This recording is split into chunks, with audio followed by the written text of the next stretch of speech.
की विद्यापीठामध्ये गांजा सापडतो आणि कुणाला कळतच नाही, तर याची जबाबदारी कोणाची? जर ती वेगळी चौकशी होणार नसेल तर आम्हाला येत्या अधिवेशनामध्ये त्यावर चर्चा घडवून आणावी लागेल। तर इथे विद्यापीठामध्ये अशी यंत्रणा असली पाहिजे, विद्यापीठाने ती पारदर्शकता ठेवायला हवी। आमची हीच मागणी होती की उद्यापर्यंत हा गुन्हा दाखल झाला पाहिजे आणि जर हा गुन्हा दाखल नाही झाला तर तुम्ही कोणाला पाठीशी घालताय? या खुर्चीवर कोण बसतंय याच्यापेक्षा खुर्चीचं काम सुरळीतपणे कोण कायदेशीर करतो याला महत्त्व आहे। भारतीय जनता पार्टीची सिस्टीम घुसून याच्यामध्ये ज्या पद्धतीने हा कारभार चाललेला ही कारभार चुकीचा आहे। आज विद्यापीठ प्रशासनाच्या सोबत चर्चा करण्यासाठी म्हणून आम्ही आलो होतो।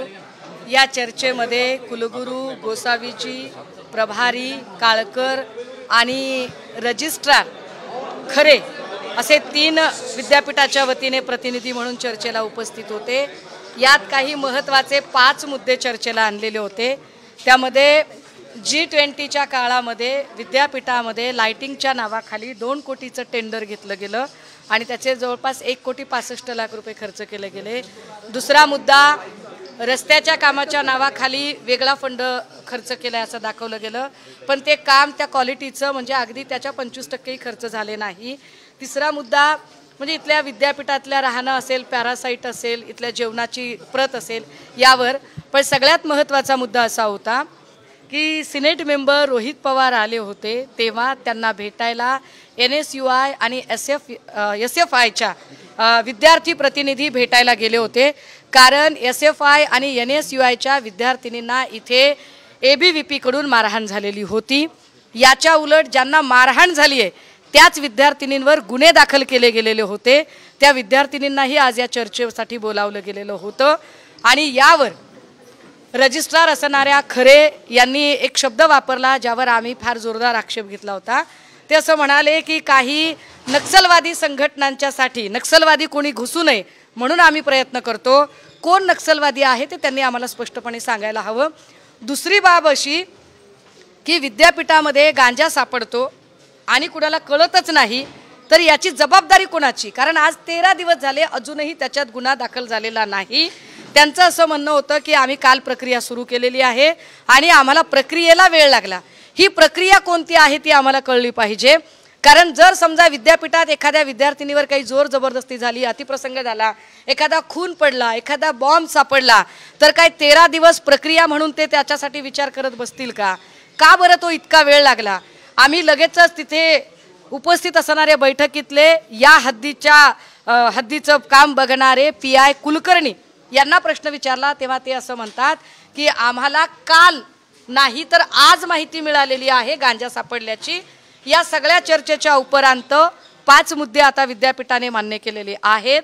एक, गांजा प्रकरणात तर गुन्हा दाखल होईलच, परंतु हा गांजा प्रकरण लपवण्यासाठी ज्या कर्मचाऱ्यांनी प्रयत्न केले असतील त्यांच्या निलंबनाच्यासाठी आणि त्यांच्यावरती वेगळी चौकशी ते करायला तयार असतील। जर ती वेगळी चौकशी होणार नसेल तर आम्हाला येत्या अधिवेशनामध्ये त्यावर चर्चा घडवून आणावी लागेल।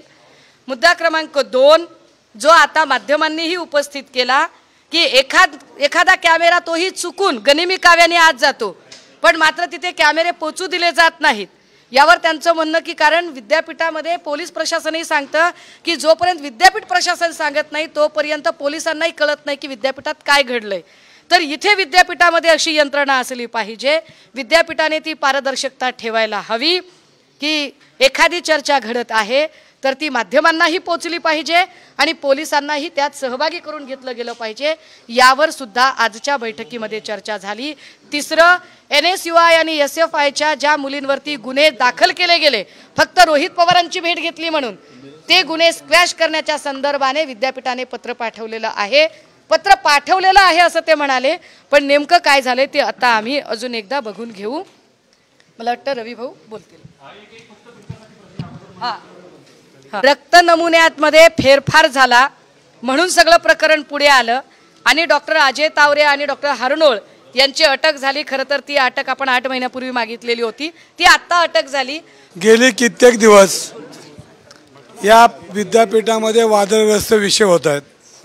ह्याच्यामध्ये आमच्या संघटना सातत्यानं त्यांची बाजू मांडतात। ताई म्हटल्याप्रमाणे त्यांनी 5 मुद्दे, हे मुद्द्यामध्ये मी सामील होतो। ह्याच्यामध्ये विद्यापीठातला भ्रष्टाचार, विद्यापीठामध्ये ज्या आमच्या संघटना काम करतात त्या विद्यार्थ्यांवर खोट्या केसेस करणे, ह्याच्यामध्ये गांजा ज्या रूममध्ये सापडला, ज्या वर्गात सापडला, त्या हॉस्टेलमध्ये सापडला, त्याची गेली 16 दिवस झाले त्याची चौकशी करत नाहीत. आमची हीच मागणी होती की उद्यापर्यंत हा गुन्हा दाखल झाला पाहिजे. आणि जर हा गुन्हा दाखल नाही झाला तर तुम्ही कोणाला पाठीशी घालताय, हा महत्त्वाचा भाग आहे. ज्या विद्यार्थ्यांवर खोट्या केसेस ह्या कुलगुरूंमार्फत झाल्यात आणि पोलिसांचं म्हणणं आहे की ह्या आवारामध्ये आम्ही येऊन कुठल्याही केसेस करायचे असेल तर आम्हाला हे कुलगुरूंची परवानगी घ्यावी लागते. तर कुलगुरूंना आम्ही ज्या पद्धतीने आज सांगितलं आहे ही पद्धत आमची मवाळ होती. आणि जर ह्याच्यामध्ये जर सुधारणा नाही झाली तर ह्याच्यामध्ये शेवटी आंदोलित आहे आम्ही आहेच. पण ह्याच्यामध्ये ज्या पद्धतीने आमच्या त्या मुलींना मध्ये मारहाण केली आणि मारहाण करून त्यांनाही त्याच पद्धतीनं अमानुषपणे त्या एका संघटनेचे विद्यार्थी होते आणि त्यांनी चुकीच्या पद्धतीने पोलिसांनी त्यांच्यावरच गुन्हे दाखल केले, त्याची आम्ही मागणी केलेली. ह्या ठिकाणी भ्रष्टाचाराची मागणी केली. जो गांजा सापडला त्याच्यावर तर आमचे कार्यकर्ते रोज बोलत आहेत. आज आम्हाला त्यांनी हाताला धरून इथं आणलं की आता तुम्हाला यावं लागेल, त्याशिवाय ह्या प्रकरणाला वाचा फुटणार नाही. अंधारे ताईंना आणि मला आणि गाजेबा आम्हाला सांगण्यात त्यांनी आमंत्रण केलं, तुम्हाला आता यावं लागेल, आमचं कोण ऐकत नाही. आणि मग आज आम्ही त्यांच्याकडे आमचं निवेदन दिलेलं आहे. ह्याच्यामध्ये पोलीस खाते बी समोर होतं. आम्ही त्यांना विनंती केली, जर गांजा सापडला असेल तर तुम्ही कारवाई केली पाहिजे, जर भ्रष्टाचार झाला असेल तर कारवाई केली पाहिजे. ह्या खुर्चीवर कोण बसतं आहे ह्याच्यापेक्षा खुर्चीचं काम सुरळीतपणे कोण कायदेशीर करतं ह्याला महत्त्व आहे.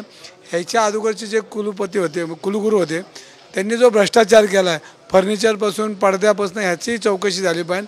ह्याच्यामध्ये ह्या विद्यापीठामध्ये सरकारचा डायरेक्ट हस्तक्षेप आहे आणि या हस्तक्षेपामध्ये अनेक लोक त्यांनी ह्या ठिकाणी नेमलीत आणि त्यांच्या विचारची लोक नेमून या ठिकाणी लूट करण्याचं काम, ह्या विद्यापीठामध्ये हस्तक्षेप करून करण्याचं, हायजॅक करण्याचं, हे पुणे विद्यापीठ करण्याचा प्रयत्न प्रशासनामधले अधिकारी, प्रशासनामधले मंत्री, प्रशासनातली ही सगळी सिस्टीम, ह्याच्यामध्ये ज्या आत्ता आपण लोक नेमलेत, मग ह्याच्यामध्ये सुरक्षा असेल, काही लोक क्लार्क घेतले असतील, काही लोक ह्याच्यामध्ये टेक्निकल घेतले असतील, ही सगळी भारतीय जनता पार्टीची सिस्टीम ह्याच्यामध्ये घुसवलेली. आणि भारतीय जनता पार्टीची सिस्टीम घुसून ह्याच्यामध्ये ज्या पद्धतीने हा कारभार चाललेला, ही कारभार चुकीचा आहे. ह्याच्यापूर्वी काँग्रेसचं सरकार होतं, काँग्रेसचं गव्हर्नमेंट होतं, पण त्याच्यामध्ये कधी पब्लिक इन्व्हॉल्व होत नव्हतं. पण ह्याच्यामध्ये भारतीय जनता पार्टीची सगळी कार्यकर्त्यांची फौज ह्याच्यामध्ये घुसून इथला सगळा पैसा त्यांच्या घरापर्यंत कसा पोचेल, हे जी सिस्टीम आहे, हे जे सगळे क्लार्क असतील, हे सगळे सुरक्षा असेल, ही सगळी पद्धत चुकीची आहे. आणि ह्याच्यामध्ये चुकीच्या पद्धतीनं संविधानाच्या बरोबर, कायद्याच्या बरोबर न राहता कुलगुरू हे भारतीय जनता पार्टीचं या ठिकाणी बसून काम करतात, खोट्या केसेस करतात, पोलीस त्यांचं ऐकतात, हेही चुकीचं आहे. पण लोकशाही आहे, शेवटी ही सत्ता बदल होणार आहे आणि त्यावेळेला शेवटी त्यांचे सासूचे दिवस आहे, आमचे सासूचे दिवस येतील. पण ह्या सगळ्या चौकशा होतील. आमची कवळी मुलं जी शिकतायत, जी आपली बाजू मांडतायत, त्यांना आज येरवडा जेलची दरवाजे दाखवण्याचं काम हे कुलगुरू एका पक्षाच्या लोकांचं ऐकून, एका मंत्र्यांचं ऐकून, पालकमंत्र्यांचं ऐकून, ह्याच्यापूर्वीच्या आत्ताचे नाही. तर हे जे गुन्हे दाखल झालेत आणि महिलांना मारल्यासुद्धा पोलीस बघतची भूमिका घेतात आणि त्या मुलींवरच गुन्हे दाखल करतात. कुठं हे सरकार, काय अजब सरकार असं म्हणायची वेळ आली. आम्ही आज भेटलो आहे, आज पण आम्ही कधी विद्यापीठात आलो नाही, पण इथला कारभार हा सर्वसामान्यांचा नाही. इथंही भारतीय जनता पार्टी प्रशासन राबवतो, तो थांबवण्याचं काम आम्ही करू. महाराष्ट्रातील सर्व बातम्यांचे विश्वासार्ह व्यासपीठ, सकाळच्या सर्व सोशल मीडिया प्लॅटफॉर्मला लाईक, फॉलो आणि सबस्क्राईब करा. तसंच सर्व नोटिफिकेशनसाठी बेल आयकॉन प्रेस करायला विसरू नका.